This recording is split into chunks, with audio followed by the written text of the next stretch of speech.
Oh, so Tamba goes to the library and he says, "Do you guys by any chance have books on the Titanic?" And the librarian says, "Of course, we've got plenty." And Tamba says, "That's a shame. They should be ruined by now." Good evening and welcome to Talk with Rams Live. Thank you so much for choosing to join us. We are live on Facebook, Instagram, and YouTube. And we hope that you don't only tune in, but you follow and like the pages and you subscribe to us on YouTube. We truly would appreciate that. This we believe, and we know it's right, that is the most powerful 30 minutes of digital content you can ever find. We now have what we can claim to be a religious following, especially of our resident guest on Tuesdays, Dr. Thando Sibanda. You don't want to not be in that space. And as we told you that we are making reviews and things are going to change, we've just been delayed by a few things, but you don't want to be outside this room. It's a very important room to be in. Do also communicate with us during the show. Drop your comments on Facebook or YouTube and let us know what you think about the conversations we are having. Dr. Thando Sibanda took us for 2 weeks through how to come back from our setbacks. We had an amazing session, 2 week long, on the methods, on the methodology, on the wisdom of comebacks. And I know that you've captured that. But now we have to move to another level. We have to move to a level where now we can do amazing stuff. You know, comebacks are a beginning in my view. Now you need what I believe, to build confidence. You need to build your confidence to get to the next level, because now you've got the tools for a comeback, but do you have the confidence? And Dr. T argues that confidence, you need to go through it. You need to use emotional intelligence to build that confidence. So that's what tonight is all about. Welcome, Dr. Thando Sibanda, and thank you very much for joining us again. Well, thank you. Thank you, my brother. I really appreciate being here this evening. And are you well? Yeah, I'm well, and I'm dark and lovely as well. I prefer you dark and lovely, Dr. T. I prefer it that way. There's no better way than being dark and lovely. I've searched around and I have not found anything better than dark and lovely. No, I appreciate you. You know, I saw a guy with a T-shirt written "Black by popular demand." I said, "Oh, that's a nice one." There was a magazine called Tribute Magazine years ago, which was then discontinued for a while. And when they came back, their payoff line was "Black by popular demand." Oh, lovely. I know it's a big, powerful pay line. It is a very powerful payoff line. Dr. T, now tonight we're talking about a subject that is very important: confidence. You know, we all want to be confident, Dr. T. We all have these plans. We all have now done our comeback plans and stuff like that, but we need to get the right confidence to launch these comebacks, Dr. T. Talk to us about what we're going to focus on tonight. All right. Tonight, we are really going to talk about boosting your confidence through emotional intelligence. I think this is very, very important for our people to get, Rams. Remember, when we talk of confidence, we talk of sureness, self-assurance. You know, We talk of poise. We talk of self-reliance, buoyancy, coolness, certainty, conviction, and these are certainly not just words, but concepts that give the self. You know, the concept can be effective in both our personal and our professional lives.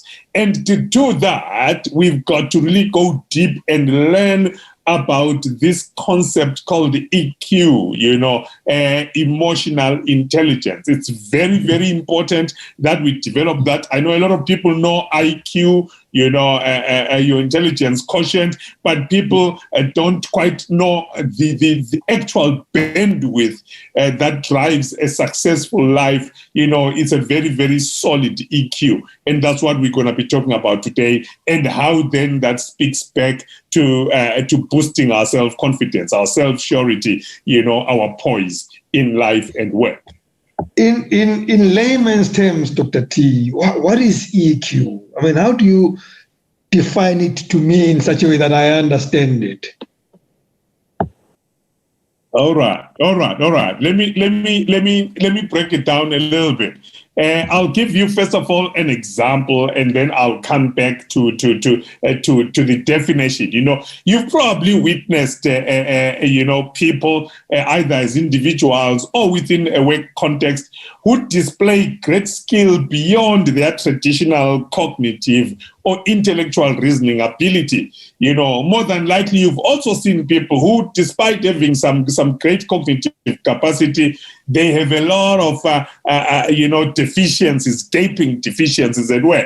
So those deficiencies are attributed to by a number or a variety of factors, but one of them is a lack of what is called emotional intelligence. In fact, this word emotional intelligence, or EQ, has been around since 1983. I mean, a guy by the name of Howard Gardner published a book called Friends of Mind, where he was looking at the whole theory of these multiple intelligences, and EQ definitely has been in the field since then.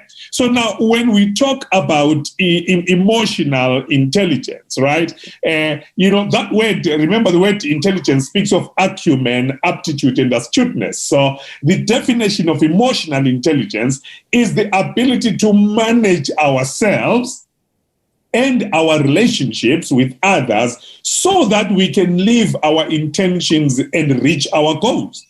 So it talks about managing the self. This is internal bandwidth, right? And then it talks about managing relationships, which is our interaction with others, so that we can live out our aspired goals. So the first part, Rams, in terms of the ability to manage ourselves, clearly centers on the individual, And remember, a common language requires people who are emotionally intelligent to be aware of their emotions and to be able to self-manage, self-regulate, exercise self-control. So that's the part that relates to the self. The second part that relates to, the second part, of course, speaks to our ability to manage our relationships with others. And this speaks of the fact that people need to be aware of the impact they have on other people so that they can be productive in managing the relationships, in life that are very important. Mm-hmm. So I argue, Dr. T, I've always argued that to have a conversation on emotional intelligence, you must have emotional intelligence.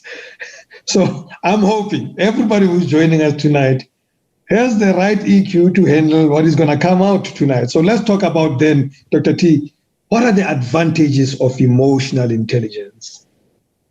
Well, I'm actually going to speak to this. I think the one of the biggest advantages of tackling this topic, Rams, is that it's going to give our viewers a very solid platform on which to build their posture, both individually in their personal lives as well as in their work context. I believe that we don't just talk to people who are just lazy and do nothing. That everybody is either an entrepreneur, a business person, or is employed in some context. So this is meant to add a lot of value in both the personal and the professional life. And so the advantage is, in fact, research demonstrates the link between emotional intelligence and increased personal and organizational performance. So whether you are running a business, your emotional intelligence is critical to success as an individual and also in your business, because the first advantage of emotional intelligence is productivity. There was a study that was done that actually found that individuals who score high on the emotional quotient, on the EQ scales, were more profitable and productive than their peers. at work. And this why is because they had a greater ability to express empathy and self-awareness than their peers who stood lower on the EQ scale. So generally, people who score high on the EQ, who've got a very good, emotional intelligence, are very productive. They are productive because they are self-aware. When you are aware of yourself, you know what, for me to be productive, I need this kind of an environment. And they are able to create for themselves those conditions that help them bring out the best. When someone wants to give you offense, remember, offense is taken, not just because someone gave you offense, you had to be offended. No, you always take offense. It's one of those things you take, So emotionally solid people, they know when to take offense and when not to take offense. So you can't impact or affect their productivity because you are trying to offend them. They make a decision in terms of how far they will engage that. So being self-aware, it makes you so productive, and that's an amazing advantage of emotional intelligence. It increases your productivity, both as an individual and also in your work context. What does it do for my relationship with others? Well, it gives you good relational bandwidth. Now, it's interesting because again, there was a study. Remember, this is a very scientific field, and to prove scientific concepts, you've got to engage in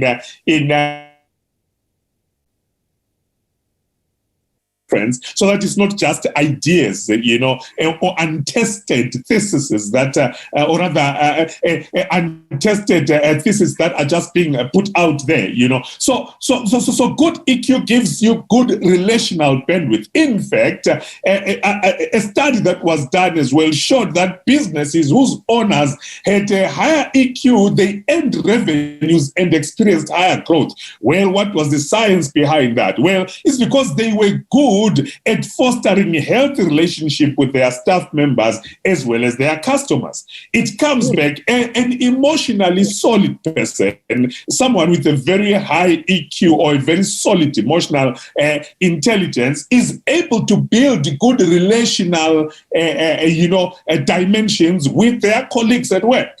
So guess what? If I've got a good relationship with you and there's a gap and I have a blind spot in an area, you will most likely point it out to me than someone who does not have a good relationship. They carry all the gaps themselves. And you will most likely build a better relationship with customers. And that brings about customer loyalty. That brings longevity. That brings about, business engagement. I mean, I was in a meeting this afternoon, in one particular place in Dainfen, it's a shopping center, and the guy was saying to me, do you know that most of the businesses here operate on a very extended loyalty base? And that is why even during COVID, a lot of them never suffered, because there was a solid base that is loyal. You don't achieve loyalty if you don't have a good relational bandwidth. So when you have good EQ, Dr. T, you're saying to me you can foster healthy relationships with others, your customers and your staff and other people. Could it also have a positive influence on others and even perhaps the culture of the space that you find yourself in? Oh, absolutely, absolutely. People with good EQ, they become a positive influence. And even when you walk, for example, into their home, into their space, because a home is a very personal space. And it's funny because homes have got atmospheres that speak, even if you are silent, you, the guy who lives inside the home. You can get into a home and you can just pick up that, there's just so much conflict in this area. The people are quiet, but the atmosphere is just not great.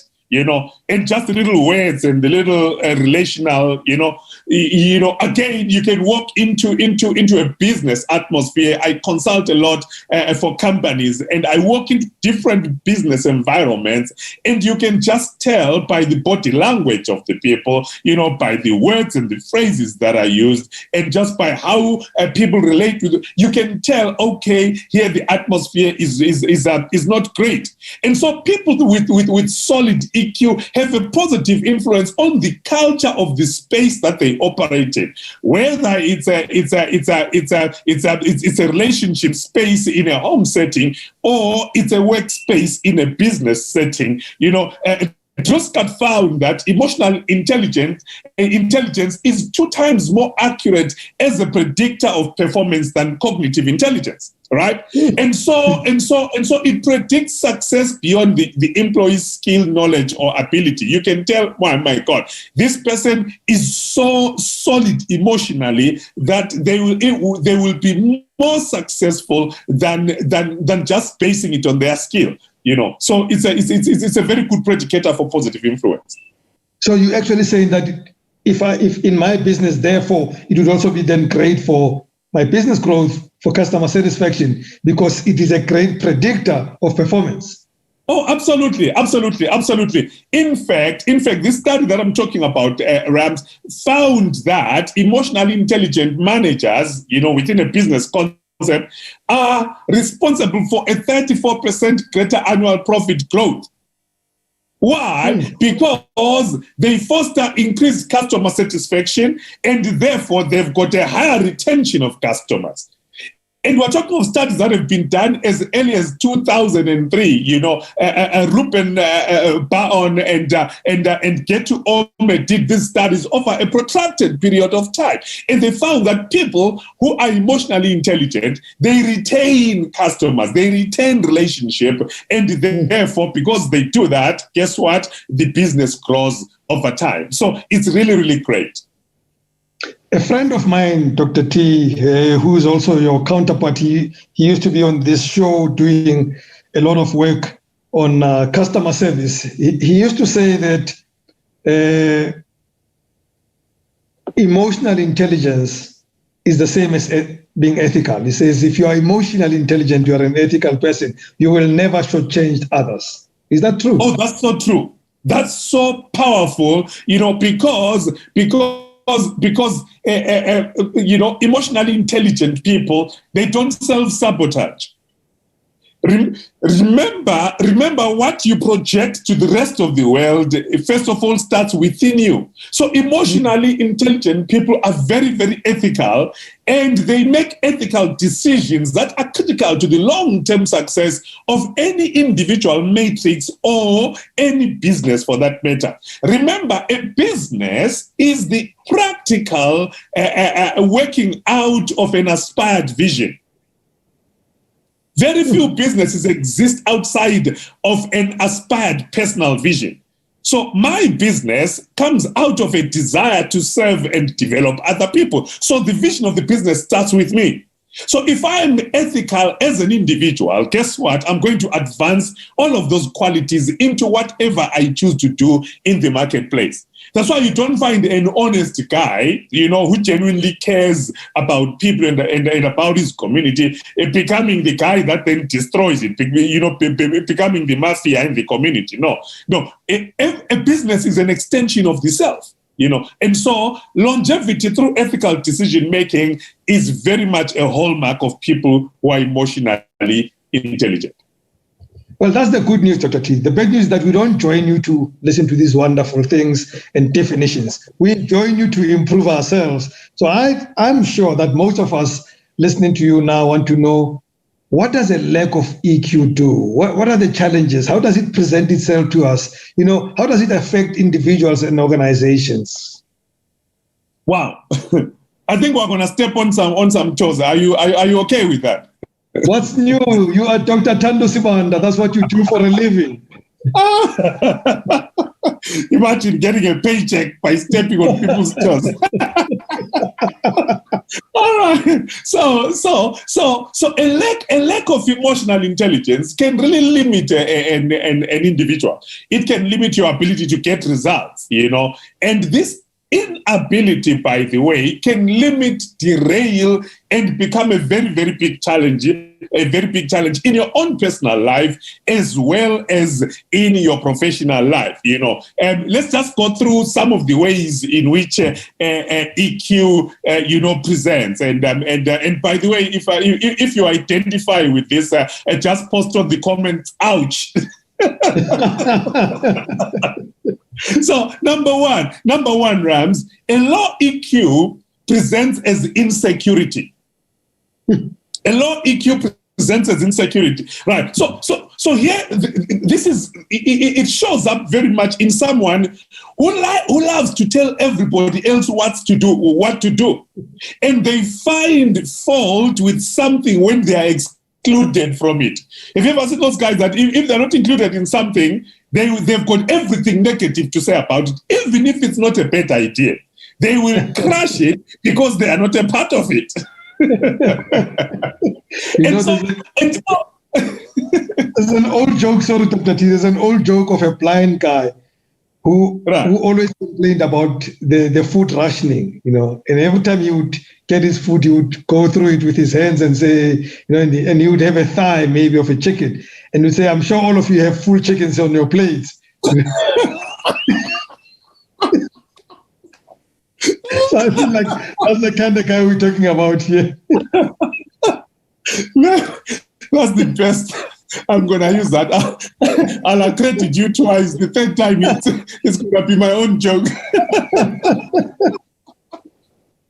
No, actually, that's what it is. That's what it is. It actually leads to that person second guessing everybody around them, right?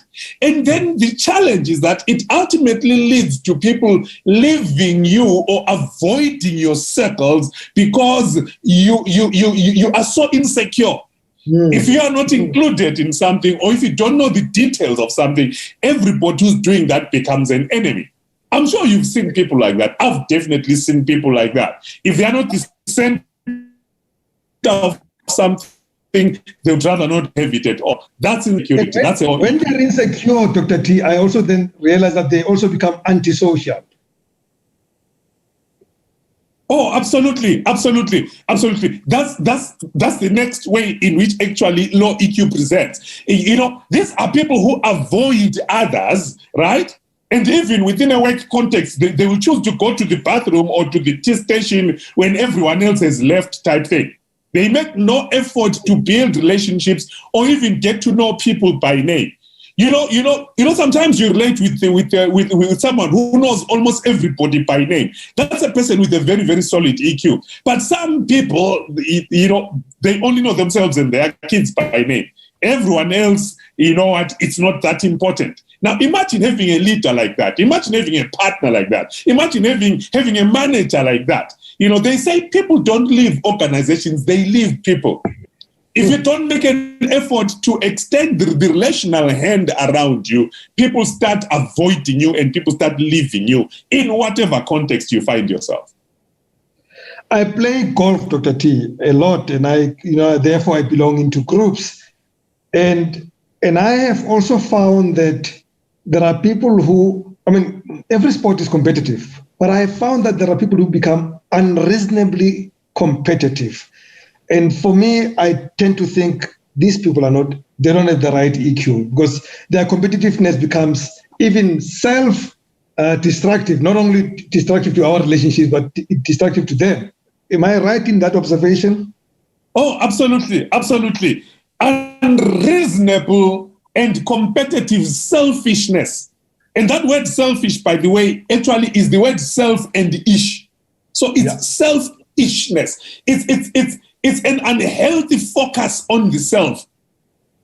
And where you have an insensate desire to always be on top, an intense need to compete and win. Always in a work context, you want the biggest budget. Even when you could dish out food for everyone equally, you must have the lion's share and everybody else must have the little pieces. You want the greater span of control. There are some people that don't feel like something is worth doing unless they control most of it. And they always want to have the last word. Like I heard about this little kid that went and asked his dad, the kid was having a puzzle and said, "Dad, what is the last word here?" And the husband said, "Well, ask your mother, that's a department." It could be either way. It's not that, I think the man was just trying to say that the woman is controlling, but it could go either way rather. But I mean, the people like that, so it presents as unreasonable competitiveness and selfishness, where you really want to always have the biggest share and the last word. We find that in people, in individuals, and we find that in work context. And people who are so self-centered actually drive everybody away. That's the sad thing. Low EQ can really cost you a lot. What are the core areas, Dr. T, to be aware of for emotional intelligence? The things that we should look out for and build so that we then build our own EQ. All right. So there are 5 core areas. Let's see if we can get into them. Right. I hope that we get into them today, so that I want us to move to the next level next week. So let's complete them today. We can do it. The first one is self-awareness and control. So an emotionally intelligent person, right, has got self-awareness and control. This is the ability to fully understand ourselves and use that information to manage our emotions productively, right? So this area includes competencies of accurate understanding of how we are and how that impacts on others, how it impacts on performance. What are our strengths and our weaknesses? What is our impact on others? How do we self-manage? How do we control ourselves? How do we manage our anger, our disappointment, our failure, our fear, and how do we exert our courage? So you can see that self-awareness and control is actually me knowing myself and how to handle those aspects of me that then relate to others.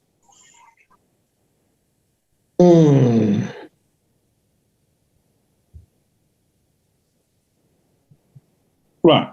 Are we good? Let me jump on to the second one, right? The second one is empathy. So a core area, self-awareness and control. One area. Second area is empathy. This is the ability to understand the perspective of others. Remember, Rams, there is a saying that says evil is the absence of empathy, the incapacity to step into the other person's shoes and see things from their side. And so this area includes the competencies of being able to listen to others, understanding the points of view of others, right? And also understanding how our own words and actions affect others, and also wanting to be on service to the greater good. So empathy is very critical, and it's a core area of emotional intelligence. And then thirdly, we've got what is called social expertness. Social expertness looks at the ability to build genuine relationships and bonds and express caring, concern, and conflict in healthy ways. So you need to be a social expert, right? Because here we're talking about the competencies of relationship building, collaboration, conflict resolution. So you are a full, solid person that is able to build good relationships around you, that is able to relate collaboratively with those people that you are in existence with. So social expertness, very, very big, and it's a very, very core area of emotional intelligence. And then, of course, the fourth one, I call it personal influence, right? So personal influence is the ability to positively lead and inspire others as well as ourselves. So when you lead others, you are creating a positive work climate, you are creating a positive relational climate, and so you are able to get results from others, and you're able to combine those results with yourself. And therefore, you end up being a very self-confident person, very motivated, very optimistic, and also very flexible. You see, these are all relational dynamics that are very important and very, very critical. And then, of course, the last one before we close is what I call mastery of purpose and vision. This is the ability to bring authenticity to our lives and live out our intentions and values. So here the competencies, rather the core competencies are understanding of our purpose, taking actions towards our purpose, and being an authentic person.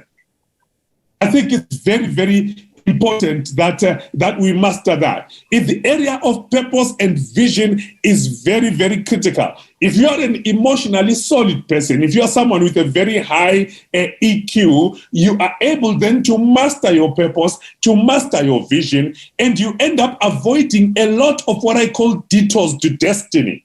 Why? Because you are able to focus and you are able to within your pace, live out those goals and those dreams that you can aspire for yourself. Wow. I think in a nutshell, that is those are the core competencies, my brother, of a very socially solid person and emotionally stable person. Of the 5, Dr. T, and all of them are important, my takeout is the one of empathy, the ability to understand the perspective of other people. This thing of not being self-centered and always being able to look out for others and understand where they're coming from. Oh, absolutely. Absolutely. That is the basis actually for relational capital, being able to listen to others, being able to understand others, hear where they're coming from, and you're able to make meaningful adjustments on your side. Man, if all of us Rams could have just a bit of measure of emotional intelligence, believe me, our productivity, our relationships, and whatever we touch with our hands will sure prosper, because this is the capital for great existence and coexistence. I know you guys are depressed wherever you are. You're thinking, damn, I am not this guy that Dr. T is speaking about. I have not developed my EQ to be effective and to be a great person. Well, despair not. Next week, Dr. Thando Sibanda is talking about applying EQ for sustained confidence and success. It's going to give you the right tools so that by the time we finish next week, you're ready to become a new person in 2021 and further. So don't panic. Do come back next week and get those tools of applying your EQ for sustained confidence. That, for me, is very important, sustained. You don't want confidence every 30 minutes, then it disappears. If you are sustained in your confidence, then it can lead to success. Dr. Thando Sibanda, always wonderful having you here. Thank you. Thank you, my brother. I've really enjoyed being here. I trust the people will have the EQ to engage us on the next EQ session next week. I hope so too. And I can tell you this much, Dr. T. I have the EQ to come back and face you again next week. Thank you, my brother. It's been awesome being here. It's been great. And folks, it's been great having you. And on behalf of myself and Frederick Mabizela, good night and God bless.